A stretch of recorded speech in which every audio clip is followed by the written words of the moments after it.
Next on the Love You More Show. I used to care to a certain extent, but now going through that, losing a son and being dragged on the internet for 2 months on the 1-year anniversary of your son's death, man, if I can get through that, man, I can get through anything, man. I didn't start grieving until the 1 year. And then I got to deal with Cat Williams and the Q's. At the same time. At the same time. Jeez. Love you more, love you more, love you more.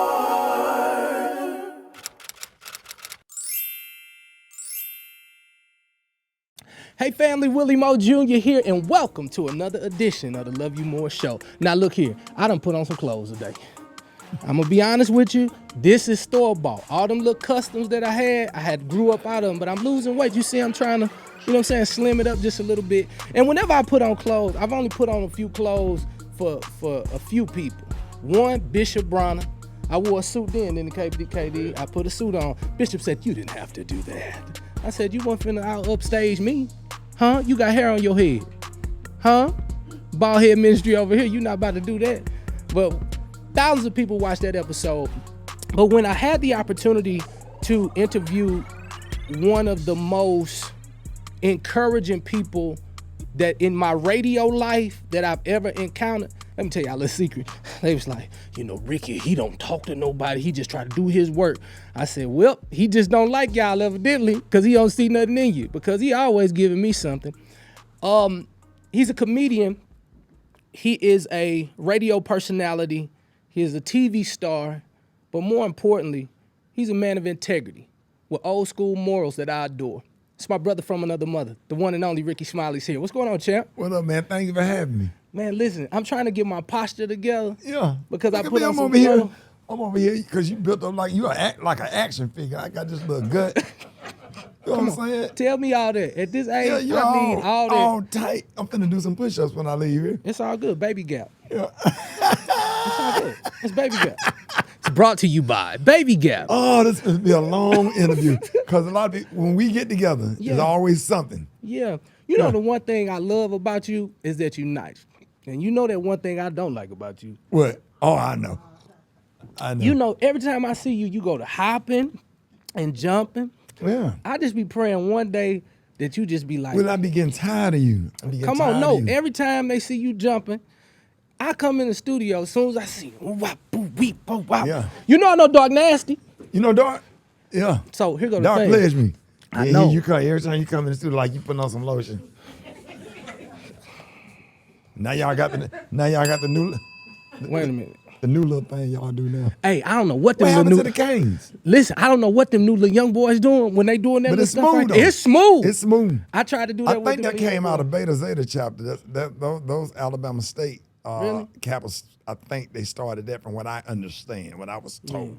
Well, listen, I'm just let you know I'm still old school. Right. I tried to stroll with them young boys at the 40th down at Ole Miss. Yeah. Man, my knees and my thighs was hurting so bad. I forgot how old I had got. But I heard they bring the Canes back. Well, I tell you one place they ain't lose them canes, but we can't talk about that on camera. Right. Praise the Lord. I went in there one time. I said, you know what? I'm too old for this too. I'm not about to see none of this stuff going on. Yeah. But it was 2000. I want to say 99. When you pledged? 2000. I'm 2000. You 2000. So it's 2000. Yeah. I'm down at Ole Miss.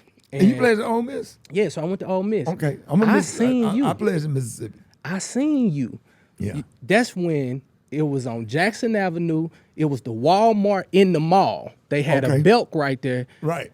And I said, man, that's Ricky Smiley. Yeah. And then I seen you not looking so happy. And then I seen Dark Nasty. And I said, Dark Nasty, everybody, we having a personal conversation and y'all watching, my bad. Dark Nasty is a known Q at the Kappa University Beta. of Mississippi from Kappa Beta. KB, bro. And he's a great guy too. Shout out to him. And I seen Dark Nasty. And I said, man, there go Ricky Smiley. He's like, don't say nothing to him. Don't say nothing to him. I was like, oh, okay. We're doing something. Yeah, we doing a little something. So how did you get connected? Well, that ain't even where I want to go, but how did you get connected with Kappa Beta and all of that? Doing some community service in Jackson, Mississippi at Tougaloo College over with Steve Smith. Okay. And then I was introduced to another Brian White. Okay. Whatever. Then I was introduced to the KB and the Cyro Bros. Okay. KB is Russ College or whatever. And then we end up in a situation there. And they made it happen because I was getting ready to host BET's Comic View. Right. So that was a window and an opportunity to go ahead and get and pledge on that line, grad chapter, which is the Cyro chapter. Okay. In Holly Springs, Mississippi. Yeah. To get that done, and I was made by Dr. McMillan. Okay. Rest in heaven. He was the president of Russ College. Yeah. And stuff. So I got a nice little relationship with the with the Mighty YE Bros, Kappa Beta, the Cyro Bros, and all the bros out of Mississippi, man. Much love and respect. Yeah. Yeah. So Ricky, listen, the Love You More show is all about people who have been through heartbreaks, and how they overcame some of the things that they've been through. I watch it. That's why I wore my Jamal Bryant glasses. I seen them too. Yeah. I went over Dr. Bryant's house, and I ain't say stole nothing. them. I didn't say this. This is stole him. I stole them. You stole them from Jamal Bryant. Absolutely. It looked like that's something you wear. Absolutely. I thought watch that. This, watch this. Watch this. Watch this. Watch this. Watch this. Watch. Is that it? Yeah, that's him. So what I want to do is I want to have an icebreaker. Traditionally, we have an icebreaker with music. And so in this particular episode, of course, I'm thinking in my relationship that I'm going to go to counseling. Right. But when I get to the counselor, I found out that she looked like this. Check this out. So wifey started counseling, and she thought it would be a good idea for me to come to counseling. Man, don't nobody really want to do this. Because I know she'd been telling this woman all my business. I walk into counseling. Dang. I didn't know her counselor was this fine. She been telling all my business. I walk in. Hey, ladies. Oh, I was at the wrong spot, and I thank you for joining us. Truly my honor. Willie Mo. Nice to meet you. My honor. This is my counselor, April. So nice to meet her. Wifey like, so glad you can make it, darling. It's truly my honor. You look amazing. You do too. Energy in the room a little tense. Wife done told my business. So let's talk this out. In front of her, damn. I'm like, okay. You ready? I am. Whatever you want me to do, I'm with it. Are you gonna tell the truth? I promise I'm gonna tell the truth. You worth it. Her eyes lit up like a Christmas tree when I told her she was worth it, child. Time waits for no man, but if I could turn back the hands of time, I would do you better. I just want you to know the love I have for you is like the clockwork, it never stops. This is love out. Now I am not a mind reader, but I can tell you're lonely, overlooked. But what's funny is I put a ring on your finger. We both said I do, but we both know the truth. That lately we've been feeling single, cause we don't take the time to love each other right. Preachers say we need communication. Tonight let's speak some love language. Oh, first off, since we said I do, in the sight of God we can do what we do. Second off, we don't need no phone. We don't waste time too long. So let me love you like clockwork. Tick-tock, tick-tock, like clockwork. Tick-tock, steady going like clockwork. Tick-tock, tick-tock, like clockwork. Tick-tock, until the end of time. Yes, sir. The name of the song is Clockwork. It is available now wherever you stream music. See, I put a little Kappa thing in there. Yeah. And I'm just gonna do it again. So I do want to ask you this. A lot of people don't know Ricky was married at one time. Oh yeah, long time ago. Yep. He was married for like 12 years. Yes, sir. How you know? Yeah. I did my research, Okay, and I just yep. did not know. Because trying to get you to date now is like pulling teeth. It's like, nah, I don't really know It's that. hard, man. So tell me this. When you were married, I believe you were starting off your career. Yeah, career And it's was just very, taking very off. unique. Career Yep. just about to take off. When you look back, what are some of the things that you learned in that 12 years? Making sure that you have a friendship in the marriage. If you don't have a friendship, you don't have anything. Yeah, Before you have a wife, she have to be a friend, yeah, and you have to be a friend to her. yeah. If y'all are not friends and only have a relationship, then the question becomes, what do you have? You don't Yeah. have anything. Yeah. So you out there doing whatever you needed to do to create the opportunity.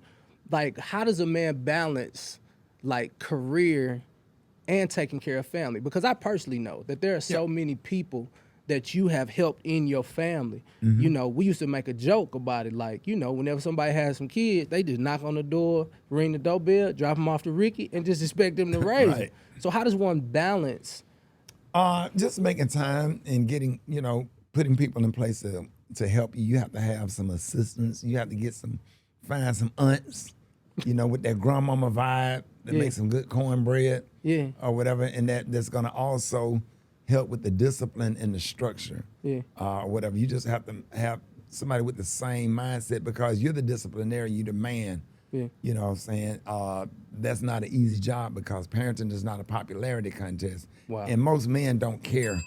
Most men don't care. We don't care about being kids, friends, or whatever. We are the bad guys because we provide the discipline and the structure. So you have to have somebody that's not gonna undermine your process and undermine what you're trying to accomplish with the kids, being in a leadership role in the household. So, I mean, you here now, though. You've done, I mean, pretty much everything you wrote on that list. When you seen Steve Harvey, you was like, man, listen, however you got there, I want to get there. And you took that journey. How does Ricky find somebody now that you in this position that you can actually trust and build some type of bridge with? If Jesus bring her on my porch. What? If Jesus personally bring her on my porch and be like, Rick, then he go back up in heaven. That's the only way. Let you know. I mean, so you don't have a desire for companionship at this point? Absolutely. I'm a human being. I'm a man. Okay. Absolutely. You know, laying in the bed by yourself at night ain't a great thing. It's a great thing for a minute. But after a while, you're a man. You know, a grown man, you know, it's like a flower needs sunlight and water in order to survive. You know, for me, it's the companionship and the friendship. You know, I cook, you know, I clean. Cook. I'm a really good cook. And it ain't about having nobody to come and do house chores. You know, you can get somebody to help come once a week and clean and dust and do the whole house or whatever. I'm real organized. I wash I like my stuff folded a certain way because I do, you know, my laundry. But for me, friendship, companionship, somebody that's going to get me healthy, somebody that I can't live without. You understand? Somebody that, so that's the thing. Being with somebody that you can't live without. If she die, I die the next week. That's how in sync you want to be with somebody that actually care about you. Hey, baby, I know you don't like to be bothered with a lot of people. I know you don't like to, but I have a friend that work at the movies, and I know you like to go to the movies, but you don't like to go because you don't feel like you can enjoy yourself. But I got a little situation. We're going to go in the side door. We're going to have some popcorn, watch a movie, and enjoy ourselves. I had somebody do that for me one time, and it was everything.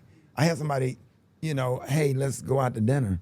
We're going to go in the side door or whatever. You don't have to deal with whatever because I'm kind of like a recluse. You know, I stay in the house because sometimes it's like work when you go out. People gonna speak or whatever, but it becomes work.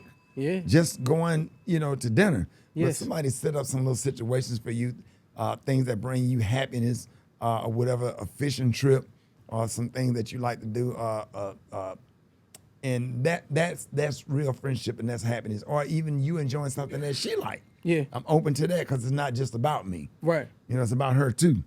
So that's important. So you talked a little bit about discipline.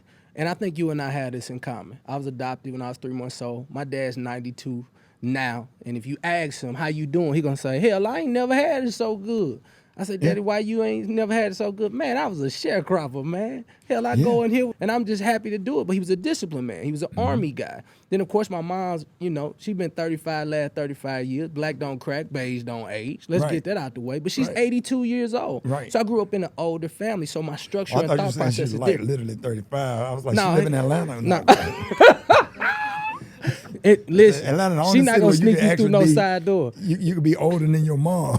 Oh, it is. It is. But my mom ain't gonna sneak you through no side door. I'm gonna let you know. She be like, hell, Right. you the one put your ass on that TV. Yeah. That's why they on there with you. You should have stayed off. That's what Yeah. she tell me all the time. Right. But coming from such a with having this disciplined mind, how did Ricky grow up? Like how did you grow up and where did this discipline come from?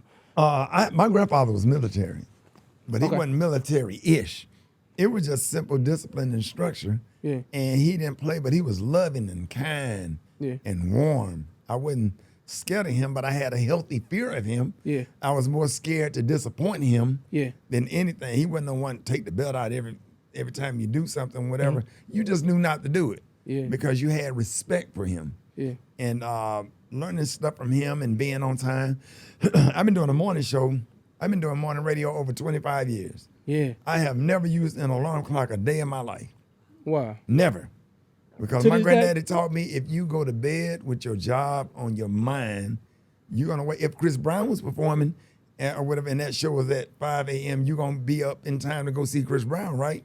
Why can't you have the same respect and admiration for your job that actually pay the bills? Wow. You know, so I get up and I go to work, I do what I have to do, and I go to bed at night. Yeah. You know what I'm saying? So you go to bed at 8 o'clock at night, anything after 8, that ain't nothing but trouble. Yeah. Right? So you go to bed. So that keep you out of trouble. Yeah. Get up, do your morning show. Get your coffee, turn the news on, and it's a lifestyle. You know, morning show is not a radio, it's a lifestyle. You Right. go to bed at night, and you get up in the morning and do your job. So when you are so structured, like bringing somebody into your ecosystem, would she have to kind of follow the rules, or is there any type She of can stay in compromise? bed. She just don't interrupt what I got going on. No interruption. Yeah. Don't interfere. Don't interrupt anything that it can have a negative effect on what I do if I'm going to take care of you. Help me help you. That's what I'm talking about. Help You me hear that? help you. Help me help you. Yeah. That's what I'm about to start hey, babe, saying. Here's a Hey, melatonin. Hey, help me help you. Yeah. Hey, here's a melatonin. I already got the coffee made because I drink my coffee out the pot. Yes, I done Lord. went back old school. With the big I coffee done went pot. with the percolator.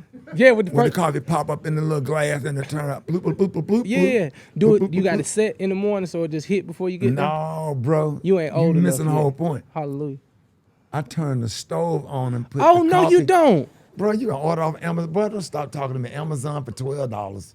Go get you a real coffee pot. Y'all done got these Keurigs and all this stuff. Y'all ain't have no real You talking coffee. about a real burp burp burp? Willie. What is No, it? Willie. Ricky. Willie. You ain't that old, Turn- Ricky. no, now. I'm not that Hell. old, but that coffee tastes better than the stuff in these pods. That's for sure. That's true. Yeah. But You they- go with the little glass top Yeah. and I boil my coffee. Yeah. I boil it. You can smell like the whole house smell like the Waffle House. Your coffee get to boiling. By that time, I'm in my second gospel song if I'm doing the morning show from home. Yeah. And you pouring that coffee. I got videos. That's real coffee. And then you got to go and get your coffee from New Orleans. Cafe de Monde coffee in chicory in the can with the chicory. Hell, I didn't know You nothing ain't- about you drink that. coffee? Listen, Please. Anybody who don't drink You'll coffee, never I go don't back to trust them anything anymore. else, sir. If you don't drink coffee, I'm just letting you know. I don't trust you like that. You will never, ever go back to anything. Once you have that Cafe de Monde coffee with chicory. With chicory, what the hell is chicory? Hell, I don't know. It just said on It the say can. chicory. It say chicory. I thought you put chicory in there like cream. I think they got it mixed all in there. It's already in chicory. there. We have to Google it, but I don't know what chicory is. It's some form of plant that they mix with the coffee bean. Okay, so it's blessed, is what you saying. It's blended. It's- and you take that out and you put it in there. You put your water in there. Then you put your filter in there. Put the top on there. Turn your stove on medium. Yeah. Put your coffee on the stove like they do on Gunsmoke and Bonanza. I ain't gonna do all that. Hell, I'd be done been thirsty Trust by me, the time. the best cup of coffee you ever had. Man, Trust me. you had to You'll make never me go one. back. I gotta ask you this, Rick. Ooh, hate to stop you, change the scenery and the energy, but you ain't been obedient. You know how I know? Because you ain't subscribed. You ain't left no comment. You ain't shared this with nobody. Do it right now. Now back to the show. Best cup of coffee you ever had. Man, Trust you had to You'll make never me go one. back. I gotta ask you this, Rick. I had never had no job till I got in, radio. Right. So I'm gonna tell you the day that they called me and offered me the opportunity. I was doing video vlogging on YouTube. Yeah. Cause I came out of R&B career. So I'm like, speaking and I'm doing these video vlogs, but it's starting to catch on. It's for YouTube popping, but I'm getting 300,000 hits, everybody watching. And so I ended up getting a gig with John Maxwell. Mm-hmm. John Maxwell his team had me come out, and I think I spoke for like 2-3 minutes in the front of all these people, and I didn't even charge him nothing. Right. That man must have reached him up in here and gave me this envelope, somebody from his team. And I'm from St. Louis. Hell, I went to that bathroom and seen it. I looked and could not believe the number that they had gave me for 2 or 3 minutes. I started cleaning tables like, y'all want to do something? 'Cause I felt like I had robbed them people, to be quite honest. I got a call from one of the girls at Reach, and she said, Willie, I said, what? I'm not supposed to tell you this, but they're gonna give you an offer. You got it. And then somebody else, she said, don't tell nobody. Somebody else called. I'm not supposed to say nothing, but we're so excited, so we ended up doing it. And it was just so much afterwards that became pressure to me. Right. At this particular time. So you're originally from St. Louis? I'm originally from St. Louis. Man, I used to come to St. Louis and do Say's backyard back in the day at Manning's. At Manning's, Come on that's now. when he was coming. To him and Eric Rowan when they was trying to do it. That was my first manager, Eric Rowan, and Say gave me my start. Cedric the Entertainer. No idea. I would drive 8 hours in a Ford Escort to St. Louis to make $400 to perform at Manning's on Wednesday night. Say's backyard. It's the Escort that for me. That take Ford faith. Escort. That's when I knew you was a man of God 5-speed, right now. sir. In a 5-speed Escort, God. $99 a month with good credit. Come on, somebody. It's like a commercial with good credit. With good credit, $99 a month. Listen, I get this radio job. I see you, and you probably don't remember, but I said, man, I'm looking for wisdom. I said, what should I do in this opportunity? Because I ain't never had no job.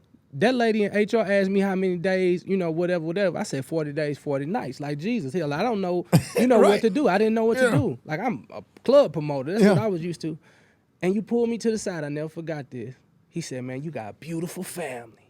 He said, man, don't let these people overwhelm you. Don't let these people pull on you like that. When you get to your house, leave that phone in the house, man. And you teach people how to treat you. Don't say yes to everything. You teach people how to treat you. You talented, you teach them how to treat you. They can't call you whenever they want to. Absolutely. And you showed me how to set borders. Boundaries. And boundaries, right? Doggone bet you. And that has helped so much. Yes. And I had to It's learn. a simple no. We didn't say no in a curse word. And you said behind no it. is a sentence that doesn't warrants require no explanation. Yeah. It's no. May not be the answer that you hope for. Yeah. But it's only the answer to your question. Ring the bell. I love it. Yeah. Yeah, because when you're a radio personality, everybody wants something, right? But you can't be everything to everybody. Yeah. And then you look around, everybody happy except you. What about your happiness? Yeah. What about your day at home when you just want to sit down and relax and watch a football game, but your phone blowing up because you got all of these obligations, and then you upset when you come to work that Monday because you haven't had any rest. Yeah. Now, how you gonna serve God's people if you haven't had any rest? That's true. And getting rest is not asking for anything. Yeah. That's something that you need to carve out for yourself. No, that's real. Absolutely. So now you take the summers off versus being on the road. Yeah, take the summers off. Talk a little bit about quality of life, because you can pretty much be in a comedy club every weekend if you want to. Man, I done wrote so many jokes sitting on a beach, sitting by a pool somewhere in Florida. Yeah. And just relaxing and doing nothing all day other than radio. Get off the radio and you got the whole day. Like I slept for 3 years in a row. 3 summers in a row I slept.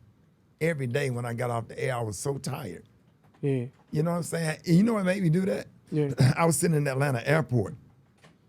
And I'm on Facebook. I'm seeing everybody at the class reunion, everybody at a wedding. Yeah. Everybody at the beach or on the beach. Yeah. And you sitting in Atlanta airport in the middle of July about to freeze inside of the airport, headed to Tulsa, Oklahoma. Well, I'm talking about to perform. Yes. Only to leave Tulsa, Oklahoma and go to another city or fly back to Atlanta that night. Yeah. You know, in order to go back home, only to do it all over again the next week. Yeah. So where's your happiness? Yeah, you got money in the bank, but you don't have it on you in cash. Yeah. And you don't have time to go to the mall and spend it. That's real. Right? So where's your happiness? Where's your peace? And now your voice gone, you tired, and you got to get up 4 o'clock in the morning to do radio, only to look forward to doing it the following weekend in a row. While your agent's getting commission, they're not on the road with you. They're at home with their families. Your manager at home with his or her family. Yeah. And you on the road, you have to walk through a greasy comedy club kitchen to get to the stage. Yeah. And sit and wait for the second show, which you're sitting in a dressing room for 3.5 hours waiting to go on stage again with the other comedians that you perform with food from the comedy club, the same menu all over the country, and leaving the comedy club at 2 o'clock in the morning. Where's the happiness? Jeez. Right? Yeah. So from May to middle of August, no shows. Yeah. Right? Give it a break. Breathe. Let your brain rest. Now when you go back on stage in September, now you're killing them, and you're so funny because you have the opportunity to get rest and gather your thoughts and sort out your problems, your issues, cry a little bit, laugh a little bit, swim a little bit, ride a bicycle a little bit, be with your kids a little bit, be with your grandkids a little bit, and swim some more and do some more swimming. I love Go it. get a massage. Yeah. Relax. The whole summer. Yeah. You've been performing like I've been running like that since '97. And this is going into this has been my 6th summer that I've just really gotten rest. Now, I'll do shows during the week. I don't do comedy clubs on weekends. Yeah. I perform during the week. Because what I get is one show, 7 o'clock audience. Anybody come to your show for a 7 o'clock show during the week mean that they really come to laugh. Yeah. So I'm not getting that 10:30 crowd that already been to the club smoking and drinking. Right. And all the drug dealers and the strippers at a 10:30 show That's the one I ain't wanna go laughing to. and looking in their phones while you on stage trying to make them laugh. Yeah. And then now you backstage questioning yourself, am I still funny? Well, yes, you're still funny. You just got a tired, drunk audience.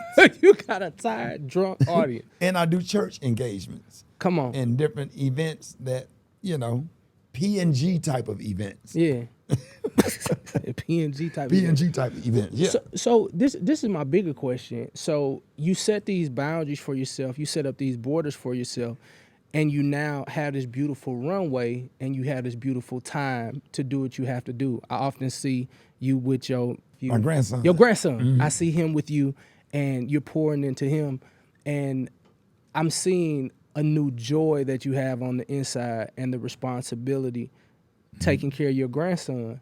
What gave you this ultimate love for children? Was it because your dad, because I know your dad died younger, but you just always had this extreme love for children. Where did that come from? Yeah, and I talk about that a lot in my book, Yeah. Sideshow. Yep. I know what it feels like not to have a dad. My grandfather was wonderful. My uncles were wonderful. It's nothing like having your own dad. When you're on a Little League football team, you see all the other dads standing behind the fence or in the bleachers or whatever, you feel some kind of way about it, and I didn't like the way that felt all the time. Even with my grandson don't have a dad. And I ain't gonna get emotional. You know what I'm saying? He have a mother that's living and he don't have a dad, but he have everything. But even with having everything with me, it's still not his own mom and dad. He was created by 2 human beings. Yeah. I feel bad for him. His birthday is tomorrow. And we're gonna have something, for him, take him to the Great Wolf or whatever. But I'm still gonna be a nice, intimate ice cream and cake and love and affection, hugs and kisses. Happy birthday to you, young man. Running that ball, toting that rock out of that backfield, trying to make something out of itself, making straight A's and B's. Led a song for Youth Day in the choir, trying to be the best that he can be, trying to figure out what this life gonna bring to him. And he's about to be 8 tomorrow. He already looking around and seeing the kids got their moms and dads coming up to the school, and there me, my mom, and Miss Pat up in the stands at his football game, just trying to be whatever we can to him. Yeah. And just love on him or whatever. Because he going to have questions when he get older. And we hope and pray to God that it don't have a negative effect on his life and he start acting out because of it. Yeah. That's a real thing. A lot of people go through that. Yeah. You know what I'm saying? You adopted. Yeah. I found out when I was 7 because everybody was making fun and like, I don't mess with adopted kids. And I didn't know I was adopted. You know, the hood can be hard. Yes. And, you know, I went in there and I asked my mom, I'm like, Mom, like these kids across the street said I'm adopted. Is it true? And that was the first time I seen her shoulders drop. It was almost like the biggest fear that she had, like it dropped. And she said, yeah, you are adopted. But the one thing that changed my life forever is when my dad walked in. And he bent down, because hell, I've been the same size since I was 7. I ain't never grew no more. Right. And he looked me in the eyes and he said, you're chosen. Yeah. And he said, you see these other parents and stuff out here? Hell, when they got pregnant, because, you know, he's from Mississippi. When they got pregnant, hell, it was a surprise to them. But we saved our money for you. We did everything that we could. Hell, I stopped drinking and going to the bar and everything. And we chose you. So don't let these damn fools make you believe that you anything less than what you is. Boy, you chose, and I chose you, and I'm going to choose you to the day I die. And that's going to be my conversation with him if it ever gets to that point and he ever asks. Yeah. Or whatever. But he's so secure and sunken down into who he is and who we are to him. Yeah. And has fit in like he's, you know, it just works out perfect for him. But if the question comes, I'm prepared to have that conversation with him. Yeah. And he's going to be great because of it. More Love You More podcast after this. Baby, y'all know it's been 22 years since I put some music on iTunes. I'm lying. I ain't but 22. Lies. But listen, my new music is streaming right now wherever you get, you know, your music. It's real fun and exciting for me because guess what? That may mean I get an opportunity to maybe come to a city near you if you fall in love with these songs I've been playing on the show for the last 9 months. So do me a favor, make sure that you stream Clockwork, make sure you stream Save Room for Me, Believer, Turning Point, all of them songs. It's available right now. Just go over to the iTunes, click Willie Mo Jr. and just listen to them songs. Now, if you run into some Pretty Willie songs and you not married, that's between you and God. But if you married, use them too because we own them too. Now back to our show. Flat Out. Yeah, you know, I seen one time when I used to watch your reality show, them boys must have did something, and you took the whole door off the hinges. Oh, yeah, Craig and Malik. Yeah, they did something. You took the whole door off the hinges. That was bad, man. So do they look at him and be like, you got it good? He don't get in trouble like they did. He's a great kid. He's a great kid. Yeah, he's a great kid. Yeah. Craig and Malik was bad, man. Yeah. They always got in trouble. They was always in the corner. They always had to sleep in the garage. I remember you put them boys in the garage. The garage is two doors in the garage, right? Yeah. One to go outside and one to go in the house. Yeah. The garage is that middle ground between you on your way out. Or you can come back in. Or you can come back in the house. I put them in the garage with 3 outfits, line up some canned goods, a can opener, and a microwave, 3 apples of orange, and some bottled water. Yeah. Because going to the bathroom, using the bathroom in the house is a privilege.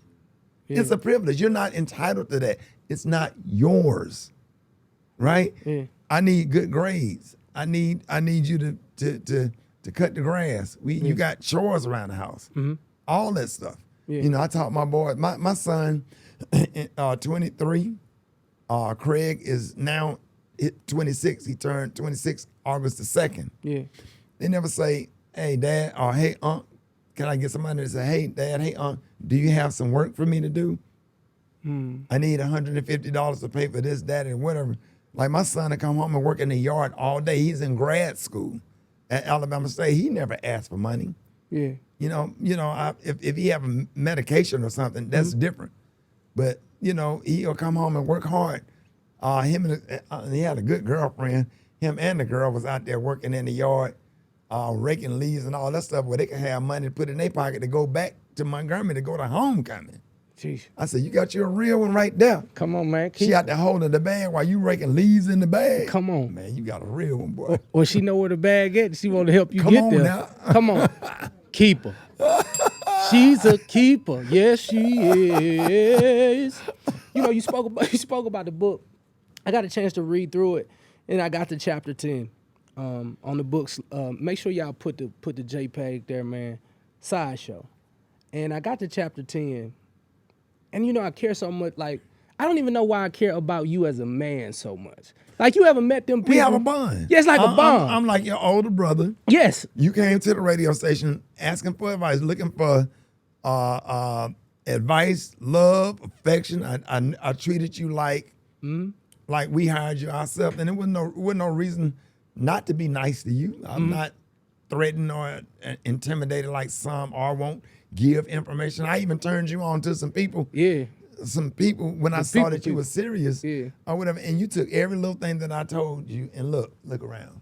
Yeah. All of this is you. I'm looking at your staff, how I got treated when I came here, your whole operation. We talked about this. Yeah. We talked about all of this. Yeah, when you do them 2 fingers, I know you serious. What you got to do with them 2 fingers, when Ricky hit me with these 2 fingers, I got that from Steve. They always go like That's this. Steve. That's when you be like, yes, sir. Okay, got it. No, Got it. man, you sit there and you listen and you take in all of the information. You always have questions, and I always have time. You do. I'll make time. I don't care what I got to do. If you got a question, I know you headed somewhere, you serious about what you're doing, I will make time. Yes, indeed. Or whatever, because I might end up working for you. I know where I've been, but I don't know where I'm going. Come on. You understand? Yeah. People, I have had people that I used to open for end up opening for me. Right? Yeah. So you have to be mindful of how you treat people. You don't know where your career gonna go. I might be one of your producers or a co-host somewhere or working on your show. Yeah. So when I got to chapter 10 in Sideshow, that's when you begin to speak about branding. And you begin to, it was a paragraph, and at the top of the paragraph, it read that they say grief kind of comes in waves, but you kind of talked about, I don't ever know if this grief will ever go away when you lose a son. Yeah. I don't think it will. It was one of the hardest things I ever had to deal with. I'm almost headed to 2 years, maybe a little over a year and a half. Yeah. I am so traumatized by my son's death. I am not the same person. You understand what I'm saying? I'm a different person. It make you a whole different person. It like if you think my tolerance level and my boundaries was real, they're real because I just can't tolerate foolishness because I'm hurting and I'm suffering right now. I have turned down certain shows and certain money that I'm just not gonna be able to make because I can't deal with what comes with it. My mental health comes first. I'm in therapy. Yeah. Twice a week. That's good. Therapists come to the house and we sit in the living room or the dining room, face each other, and we just go at it. And I'm maintaining. I have to block it out of my head. You know, I remember times and still have to cry before you go on stage and perform. That's what I was gonna ask. So you're commissioned and called to get on stage, make people laugh, while dying and hurting so bad on the inside. Yeah.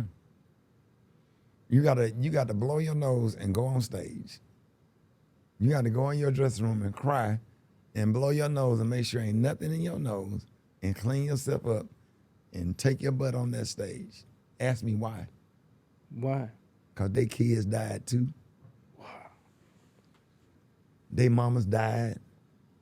Their daddies died. They on dialysis. They're going to chemotherapy. And it's not all about you.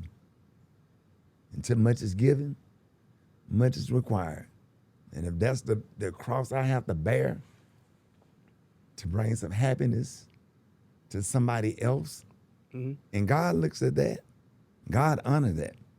God honor the fact that I'm gonna put myself second and go out here and perform. Because at that point, it ain't about the money. Right. Let me go out here and do a good show for this lady. And you walk out on stage and you see people withering away. Now your son and died, but they withering away. They out here with oxygen tanks and stuff next to their chairs laughing at a comedy show. They here to see D. Ray Davis and Benji Brown and Martin Lawrence. Last thing they'll probably do before they leave this earth. You got to do it. It's your job. Yeah. Suck it up, man up. You got to go back there and read, see it through. You got to pull out all them poems. You got to pull out Invictus and everything that covers me. You got to use them. Now's the time to use the poem. We had to memorize them, the pledge, right? Mm-hmm.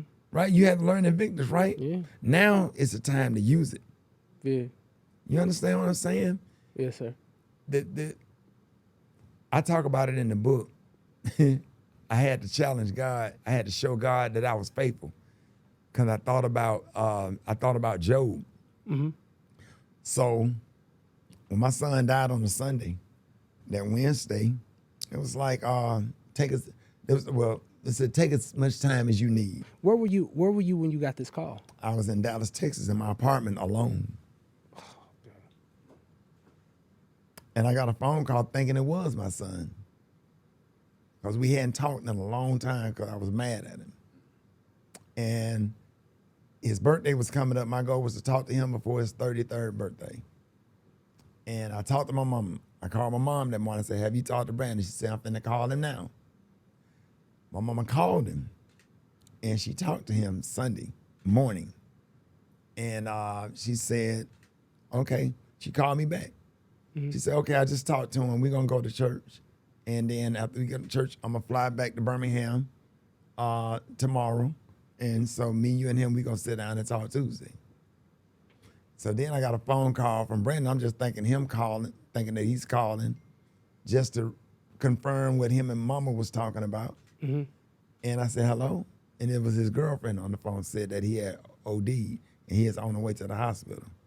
I started getting up, getting dressed, grabbed my backpack, called my sister, and booked a flight. And on my way out the door, I got another phone call from my son's sister, Taylor. She said that she was crying. I heard her and her mom crying in the background. I already knew. And she said he died. My mom talked to him that morning because I had called to initiate a conversation that we were supposed to have a conversation. And I told God if I could make it from the front door to the elevator. I told God, if you can just get me from this front door to the elevator, I can make it from here. Because that was the hardest part for me, was to throw that backpack on. That whole hallway was spinning. And I wanted to jump up in the air as high as I could and land on my neck so I could die. That's how bad I felt. I can't describe the rotten feeling on the inside at the bottom of my stomach, and it still comes. It'll never go away. But I told God that, I talk about it in the book, that Wednesday morning I woke up, I was like, I'm getting back on the radio today because somebody needs to hear that. So that was Sunday, and you back on the radio on Wednesday. I had to get back on the radio because I don't want to lay in the bed and think about all of this. I need some release. I need to go. Somebody in Chicago's son got somebody else already at the funeral home because their son was murdered. They listen to the Ricky Smiley morning show praise break every morning. I got to go get on the radio to encourage other people that's suffering. I got off the air, got my son clothes together to take to the funeral home. So you didn't get any, you ain't sent nobody? No, I took them myself because I'm very detailed. I need to make sure everything is done right because I didn't want his mother to be disappointed. See, it's not about me. Here's what I want him to have. Here's what I wanted him to wear. Here's how I want it done. I went to Atlanta and got my marching orders and drove back to Birmingham because my son's mother and stepfather never really buried nobody before. They don't know how to deal with all this. I'm a leader in my family. I had to do the funeral when uncles and my granddad died. I'm usually in charge, because they know I'm gonna take care of business and make sure everything is done right. I had marching orders to make it easy for her, because she the one gave birth to him and carried him for 9 months. You understand? Mm-hmm. I'm his dad, yeah. But they suffering. They can't handle that. I try to be respectful and do what it wasn't about no Smiley, the last name in the brand. This is a woman that lost a son. I made a stop by the Salvation Army to serve. On my way to the funeral home, I needed to serve the homeless because Here Wait a goes. minute. Now I You're get saying you on your way to the funeral home, you got the clothes, and you make a pit stop at the Salvation Army Yep. to go serve the homeless people. Go serve the homeless. Because I wanted to show God, even in the midst of all of my trials and tribulations, I'm still willing to serve. The homeless people was coming through the line to get a hot dog with some sauerkraut on it, a handful of chips, slice of cake, some punch or some water. They homeless. Sorry about your son, Rick. You know my son died too. Hey Rick, sorry about your son. They don't have nowhere to live. They homeless. It was dark that day. It was windy that day. It was raining. I almost had a wreck going to the funeral home because 18 wheelers just kept going past me and that mist coming from the tires, and I couldn't see, and I got my son clothes in the back seat. And then I get to the funeral home and they outside shooting at the gas station across the street. That Wednesday was the worst day of it all. Because that Saturday, the day of the funeral, at least it was sunny. But that Wednesday, I had his clothes. I had to go back there and approve a casket and details and go to the morgue. Who's with you throughout it? Nobody. Okay. My granddad did it. My granddaddy was standing there in the morgue when my dad body got there. My granddaddy did. He told me about it. I sat there, and I was living with my grandparents. I sat there and watched my granddad go through all of that stuff and protect his family and figure out how to get through that situation at 6 years old. I watched it. I'll never forget it. And I just stole a page out of his book, and I just got down to business. I'll grieve next week. But I need to make sure my son's mother, my son's stepdad were good people. My mother and the rest of my kids and nieces and nephews who was raised with Brandon was protected. So I had to lead. And I had to cry a year later. I dealt with mine. Mine came a year later. See, a year later, your son died all over again. You just don't have a casket and some flowers and condolences. That's when it hit me a year later. Because I had to protect them and get everybody in counseling, get everybody in therapy, and set up for therapists to come in the house and do family counseling. Spirit came. All of that stuff. And it was just real, some details and some things that I had to do. Yeah, I had my days where I would cry and all that stuff, but man, a year later, I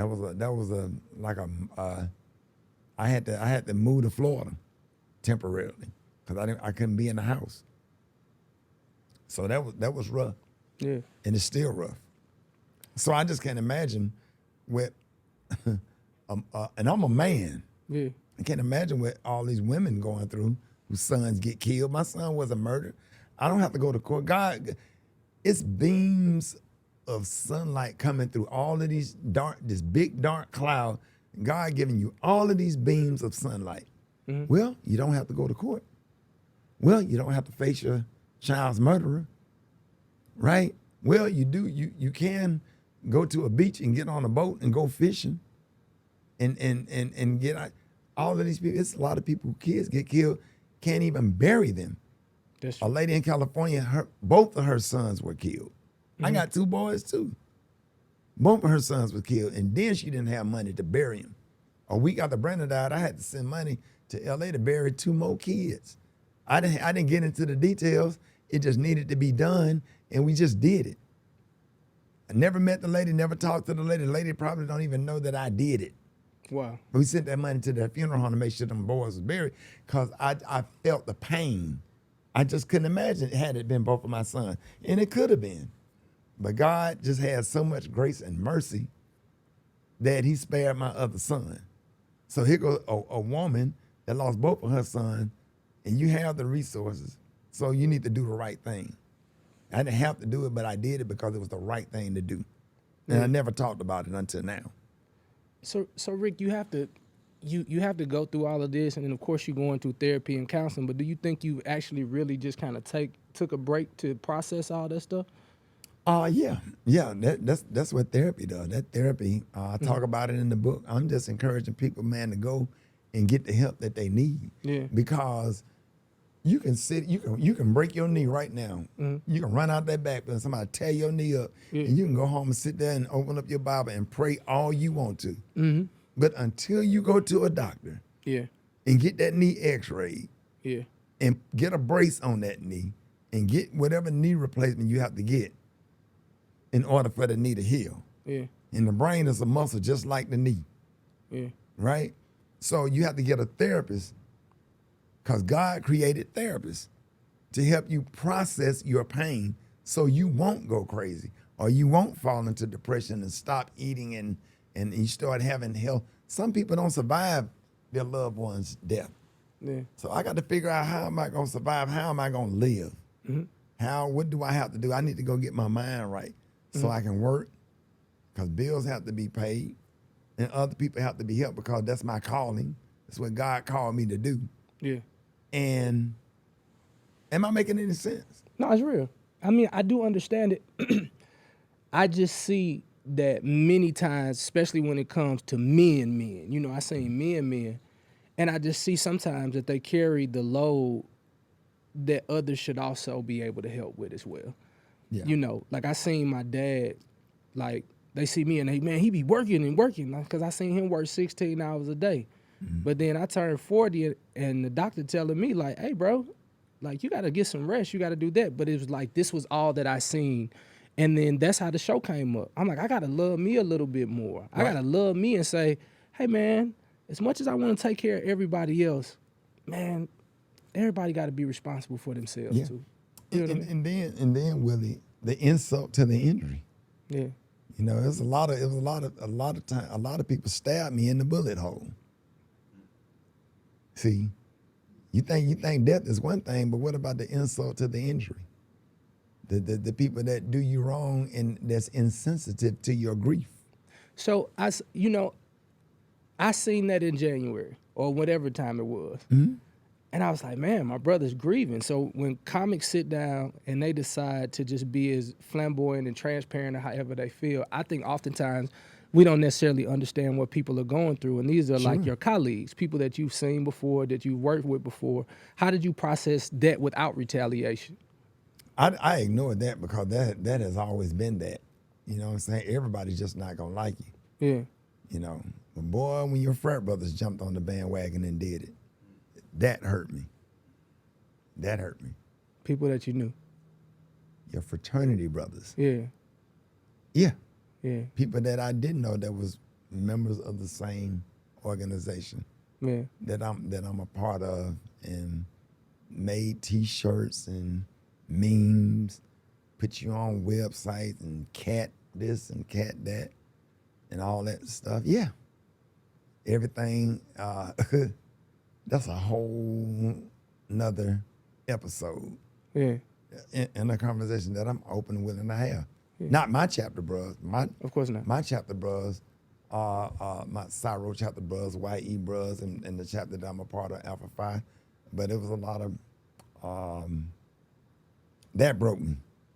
That if nothing else on this earth hurt me, was that, because that's what I poured most of my resources into. Was this organization. And it wasn't just that. I had been dealing with it for a while. I just tolerated it because I thought that it was the culture. Now that my son has passed away, I'm not the same person. And that's not okay with me. That culture is not okay with me. So I just deal with it at a local level. Whatever I'm asked for or asked to do, I do it. I respect them. I respect our founders what the organization was founded on. I'm still a member, and I love what it stands for, but I'm not going to participate in certain things that I can be called cat or whatever. And there's a lot of brothers that stand shoulder to shoulder with me on that issue or whatever. You know, that ain't what this organization is about. Right. You know, I didn't make fun of Bill Cosby. I never made fun of Jesse Jackson. There's just some things when it comes to certain brothers, James Klein. And the thing about it is, what made me feel real good, Ben Crump didn't feel that way. Yeah. Shaq didn't feel that way. Mm-hmm. James Clyburn didn't feel that way. Yeah. Our national president, Ricky Lewis, didn't feel that way. Yeah. So long as I had real friends, you know, Brian White and Dark Nasty. Yeah, Dark. You know, bros, you know, that we know, people that you went to college with, our mutual friends. As long as they didn't turn their back on me, it's fine. I don't have to be liked by everybody, and it's okay. So do you think that's what changed the most with you? Because I think you were always kind of fearless in terms of what people thought about you. But do you think it just went up to a whole nother level? I used to care to a certain extent, but now going through that, losing a son and being dragged on the internet for 2 months on the 1-year anniversary of your son's death, man, if I can get through that, man, I can get through anything, man. I didn't start grieving until the 1 year. And then I got to deal with Cat Williams and the Q's. At the same time? At the same time. Jeez. Then had bros texting me making, hey, look what the bros said, ha, ha, ha. Yeah. Well, it was funny to them. Yeah. But I had no idea what's going on. Had no idea what I was dealing with and what I was going through. Yeah. You know what I mean? And it just still one of the greatest organizations ever. Or let me just say, just some people in it that just that's how they get down. I don't get down that way. Yeah. Rick, you know, as we land this plane, I got 2 pictures that I want to show you. Mm-hmm. And I want you to think about that version of who Ricky Smiley is. Boy, I remember that shirt. That shirt used to go hard. It don't go hard now, though. What you mean? That damn collar too big. Hey, don't do that, because you had the same shirt on back when that was in 2000. That was I know what I'm just saying when today. I was hosting Comedy, you had, that's what the collars was. It wasn't no collars like that, But hell, I ain't got no neck. If it did that, I'd just be head and shoulders. And then look at that little beard and that Steve Harvey mustache from Family Feud. It is. Who was Ricky then? Young and just doing 5 shows in one day, ripping and running all over the country. But kids in the dressing room. Brandon in the dressing room. Brandon in the dressing room. Yeah. Right? And yeah. 1979 color steel, or you got your new car by now? I had, let me see what car I had. I had You had that box Cherokee? No.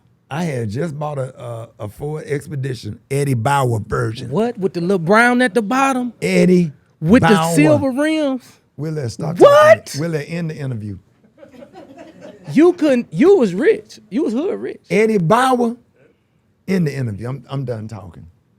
Right there, you had an Eddie Bauer. A brand new black one off the showroom floor. With the brown at the bottom. Brown like at Kool-Aid. That's how my friend Kool-Aid had that. Yeah. Old me. Driving that thing all over the country. Boy, you thought you was something. I had a crackhead used to drive for me, pay him $150 to drive me to Seattle and back in one night. And he ain't gonna go to sleep either. Yes, sir. All he needed some coffee. That's all he needs. I'm telling you. Now, this version of Ricky. Oh yeah, they. Who's this brother? Woo, boy. Look at the look in the eyes and look at the look in the eyes of the other one. You can see it on the picture. Yeah. Look at that. Innocence, just. Now look at that one. Look at even though I have a smile on my face, look at the sadness. Mm-hmm. Just look deep in, and you know what? What's really deep? I see people with that look on their face, like I'm looking on that picture. I know that they have lost their kids without them even telling me. I can see it from a mile away. And it's like something you recognize. Mm-hmm. Just like you can recognize a newt when you see one. Mm-hmm. I can recognize a man or a woman that have lost their kid by the way they look at me and the way I look at them. They know, that like at shows? I'm a public thing. I can look in their eyes and tell. It's like zombies. It's like you walking down this dark road and somebody coming off the dark road and they looking at you and they be like, they kind of give you a nod and it's like they went through what you went through. They had that look in their eyes. I'm telling you, man, this interview is great, but the book, you might want to have some food because you're not going to put it down. You're not going to, I have it in audio for people that have ADHD like me that don't like to sit down and read. Yeah. I have it in audio that like to listen to the audio version in the car. It's deep. It's inspirational. You're gonna be able. Anybody suffered a loss should definitely read this book. And let me clear something up. I'm not here to down organization that I'm a part of or whatever. But what happened happened. Yeah. I'm here to talk about what happened. Yeah. And I tie all of that into the 1 year anniversary of my son's death. Yeah. And don't get mad at me because you the one gave me something to talk about from what you did. Yeah. And the way y'all carried on. Well, listen, I mean, at the end of the day, I'm glad you got an opportunity to get this book out of you. Yeah. To be able to get all of these feelings out. Because I'm going to be honest with you. When Brandon passed and I just seen you keep going and going and going, I just prayed. I was just like, God, I mean, just give him a time to be an outlet, connecting with great people so he can, continue to move the way he needs to move. Because ultimately, helpers is going to help and takers going to keep on taking until you decide to set up a true border and a boundary. Overall, man, people like yourself, people been good to me. Atlanta Airport, yeah, walking through that airport got me built up. Every time I had to do a show, it seemed like I would go through Atlanta Airport, from the TSA agents to the ticket agents to people some people walk by and just hug me tight and wouldn't even say a word. Yeah. And would just walk away from it and would leave me sitting there with tears like they just taking some of that grief off of me. They just had so much love, just hug you. Yeah. Say God and never say God bless you and they walk off. That airport, man. It's filled with that love. It will always be a special place for the rest of my life. The Yeah. people that prayed for you and pulled you to the side and prayed for you and prayed the love and how sincere people was. And my chapter brothers, Alpha Phi, that got there to my son's funeral and parked cars and directed and guided and did all the stuff. I would be forever grateful. I get emotional, like when I start talking about Alpha Phi, how they treated showed me, up. Them and how boys they showed showed up for me. Mm-hmm. And every time I'm trying to do anything, how they just show up. They gonna show up. I would never ever forget that, and that's why I feel the way I feel about them, because the way they treated me during some of my worst times. Yeah. I appreciate this opportunity. Yeah, man, listen, and we gonna show up for you. Listen, let me do this real quick. So to anybody who's watching right now, here's the catch-22. I do understand that there is a lot of people on the other side of this camera probably saying thank you. Thank you for being honest, Ricky, with your vulnerable, being vulnerable with the situation that you've been in. And when I look at Ricky Smiley and I see everything that's on his plate and all the people that he has the opportunity to connect with on radio and television, et cetera, I think what I heard today is here's a person who understands the calling and the responsibility that's on his life. And on the other side of this camera, sometimes with the popularity of social media, people are able to make a situation so much worse, especially when you already have a wound. And so my challenge to you, and I know it's gonna sound weird, especially if you grew up like me, where you think everybody who goes to therapy actually crazy, right? Like that's how it used to be when I was coming up. That boy going to see the shrink, right? Full transparency, I've been in therapy for the last 5 years. And I know that many of us, especially Christians, we believe that when we take things to the altar, we know that we're gonna take it to the altar and we're gonna leave it there. Yeah, in your spirit, but what I've learned is that you gotta have more tools on your toolbox so when that thing come back up, you'll have some tools to get through it. I wanna challenge you in this moment that if there is an opportunity for you to go out and get some extra help before it's too late, do it. Yeah. There's nothing embarrassing about going out doing what you have to do to make sure that you take care of what God gave you, and that's your mind. Right? Think on these things. It's going to be your mind. And of course, I always challenge you to know that the biggest room in the world is the room for improvement. And therapy is a beautiful way to improve. Do me a favor. If you have Audible, if you have Barnes & Noble, if you're online, make sure that you pick up this book. I just started reading it. And I want to tell you, transparency is always key. I believe that what comes from the heart is going to reach the heart, because the word heart is Heart. If you drop the H and you drop the T, you have the word ear. And I believe this book is going to speak to the ear in your heart, because there's something on the inside of you that needs a little help and a little healing. And through this, I just believe by faith that you'll get better and you'll learn how to love you more. Thank you, Ricky, for hanging out with me. Subscribe to this channel. Thank you for having me. Yeah, my pleasure. Come on, ankles out, man. Glad I got some lotion on. Come on, ankle ministry. Man, you almost made me cry 3 times, man. God, dog. Yes, Lord. You know I got to keep it real with you. But what I want you to do is I want to make sure that you share this, you comment, you click like, engage with us. Listen, everybody wants to be celebrated, not just tolerated. Don't just tolerate us, celebrate us by liking, sharing, and commenting. Can't do it without you. That's all you got to do. Just click it. Do that for me. See you next week.